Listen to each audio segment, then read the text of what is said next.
பாருங்கம்மா, இன்றைக்கி நம்ம பார்க்கக்கூடிய டாபிக் வந்து ஃபேஸ் வேல்யூ, ப்ளேஸ் வேல்யூ. சரிங்களா? ஃபேஸ் வேல்யூனா என்ன, ப்ளேஸ் வேல்யூனா என்னன்றதை பார்க்க போகிறோம். ஃபார் எக்ஸாம்பிள் இந்த மாதிரி ஒரு நம்பர் எடுத்துக்கலாம். இதில் வந்து ஃபேஸ் வேல்யூ, ப்ளேஸ் வேல்யூ நம்ம கண்டுபிடிக்க போகிறோம். ஃபார் எக்ஸாம்பிள் 98,715 கொடுத்துருக்காங்க. 98,715 கொடுத்துருக்காங்க. இப்போ இதில் வந்து face value of 8 and place value of 8 கேட்குறாங்கன்னு வைங்களேன். இப்போ ஃபேஸ்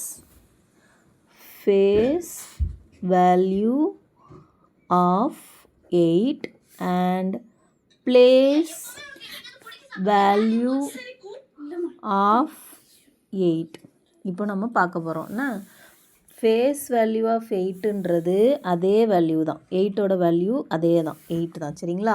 ஆனால் ப்ளேஸ் வேல்யூ ஆஃப் 8ன்றது என்ன ப்ளேஸில் இந்த 8 இருக்குதோ அதுதான் ப்ளேஸ் வேல்யூ. ஃபார் எக்ஸாம்பிள் இது ஒன்ஸ், டென்ஸ், 100, 1000. அப்போது ப்ளேஸ் வேல்யூ ஆஃப் 8 வந்து 1000, 8000. சரிங்களா? ப்ளேஸ் வேல்யூ ஆஃப் 8 வந்து 8000. இதுதான் என்னது, ஃபேஸ் வேல்யூக்கும் ப்ளேஸ் வேல்யூக்கும் உள்ள டிஃப்ரென்ஸ்.